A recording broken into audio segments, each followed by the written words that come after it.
दोस्तों आज की इस वीडियो में लीगली मैं बात करने वाला हूं एक ऐसे मामले की जिसका मिसयूज दिन प्रतिदिन बढ़ता जा रहा है।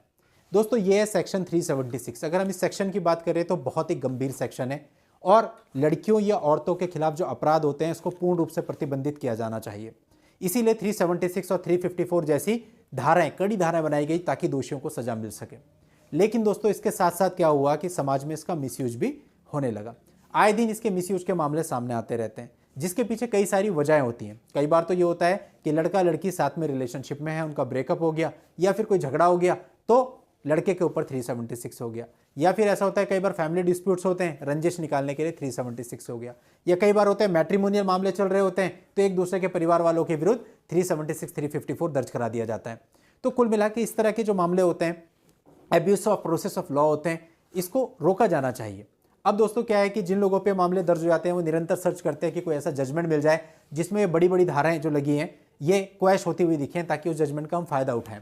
तो दोस्तों आज की इस वीडियो में मैं आपको एक ऐसा मामला बताने वाला हूं जहां पर माननीय सुप्रीम कोर्ट ने सेक्शन 376, सेक्शन 354 और SC/ST एक्ट की गंभीर धाराओं के अंतर्गत मामला पूरी तरह से क्वैश कर दिया। तो दोस्तों वीडियो बहुत इंपॉर्टेंट है, आखिरी तक बने रहिएगा। चाहे आप मैट्रिमोनियल विवादों से जूझ रहे हैं, चाहे आपकी गर्लफ्रेंड के साथ डिस्प्यूट चल रहा है, या फिर आपका और कोई विवाद है जहां लड़की ने आपके ऊपर मामला दर्ज किया या आपको लगता है कि मामला दर्ज हो जाएगा, तो आप इस वीडियो को आखिरी तक देखिएगा। और यदि आपके मामले की परिस्थितियां इस मामले में आने वाली परिस्थितियों से मैच करती है तो इस जजमेंट को आप अपने अपने मामलों में यूज करके फायदा भी उठा सकते हैं।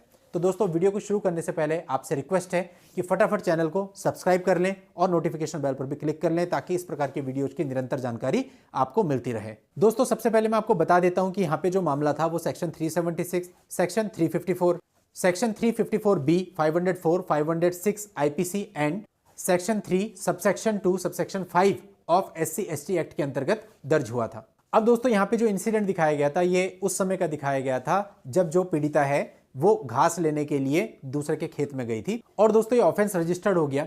इसके बाद जो अक्यूज पर्सन था उसने सेक्शन 482 CRPC के अंतर्गत हाई कोर्ट में क्वेशिंग पिटीशन फाइल करी।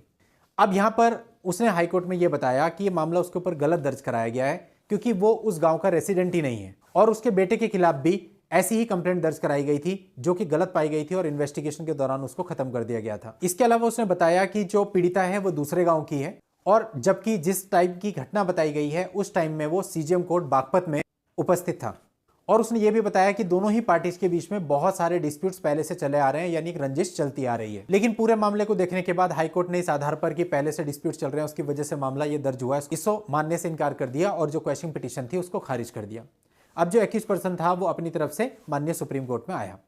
यहां पर उसके काउंसिल ने बताया कि हाईकोर्ट ने जो मामले के रिलीवेंट फैक्ट्स थे उनको कंसिडर नहीं किया। यहां पर उन्होंने एक फैक्ट बताया, जो पीड़िता का हस्बैंड है उसने खुद पीड़िता के खिलाफ एक मामला दर्ज कराया हुआ है और वो एब्सकॉन्ड चल रही है। साथ ही उन्होंने बताया कि जो पिटिशनर है वो एक रिटायर्ड पर्सन है और एजेड व्यक्ति है और इन्वेस्टिगेशन इस मामले में ठीक तरीके से नहीं हुई है। अब दोस्तों माननीय सुप्रीम कोर्ट ने बहुत ही गंभीरता से इस मामले को देखा और सारी ही परिस्थितियों पर विचार किया। अब पहला जो पॉइंट था वो ये देखा गया कि ये बताया गया है कि घटना तब घटी जब वो घास लेने के लिए एक पर्टिकुलर खेत में गई थी। जिसके खेत में जाना बताया जा रहा है वो एक्यूज पर्सन के पक्ष में व्यक्ति है। तो क्वेश्चन ये अराइज हुआ कि भाई जब वो उसके पक्ष का व्यक्ति है तो वो उसके घर में घास लेने या जानवरों के लिए कुछ लेने क्यों जाएगी। सेकंड क्वेश्चन ये निकल के आया कि अगर उसे घास लेने जाना ही था तो दूसरे गांव में जाकर के घास लेने क्यों जाएगी। और तीसरी बात जो माननीय सुप्रीम कोर्ट के सामने निकल के आई वो ये थी कि जो कंप्लेनेंट है उसने किसी भी तरह की वर्बल या रिटन कंप्लेंट पुलिस को नहीं दी, डायरेक्टली 156(3) में आकर के FIR दर्ज करवाई है। तो ये विचारणीय प्रश्न है कि वो पुलिस में कंप्लेंट देने क्यों नहीं गई। तो दोस्तों यहां माननीय सुप्रीम कोर्ट ने माना कि भाई ये दोनों पक्षों के बीच में जो दुश्मनी या रंजिश चली आ रही है उसका मामला है। इस मामले में इन्वेस्टिगेशन भी ठीक तरीके से नहीं हुई है। It is obviously an abuse of process of law. ये कहते हुए माननीय सुप्रीम कोर्ट ने अपील को अलाउ कर दिया और FIR से जो भी क्रिमिनल प्रोसीडिंग्स अराइज हुई थी उनको क्वैश कर दिया। तो इस तरह से दोस्तों जो व्यक्ति था उसको माननीय सुप्रीम कोर्ट से राहत मिल गई। तो वही बात है कि देखिए मामला दर्ज हो जाता है मामले के अंदर, लेकिन जब ग्रेविटी नहीं होती है तो मामला चल नहीं पाता है। तो इसलिए अगर कोई व्यक्ति ऐसा है जिसके ऊपर इस प्रकार का मामला दर्ज हो जाता है, धाराएं बड़ी होती हैं, तो आपको घबराना नहीं है बल्कि लड़ना है, कोशिश करनी है अपने आप को बचाने की। और इसके लिए हो सकता है आपको हाई कोर्ट जाना पड़े, हो सकता है आपको सुप्रीम कोर्ट जाना पड़े, क्योंकि जो बड़े सेक्शंस होते हैं उसमें जो निचली अदालतें होती हैं वहां से आपको राहत नहीं मिल सकती। ये जो पावर है क्वैश करने की हाई कोर्ट और सुप्रीम कोर्ट को ही है।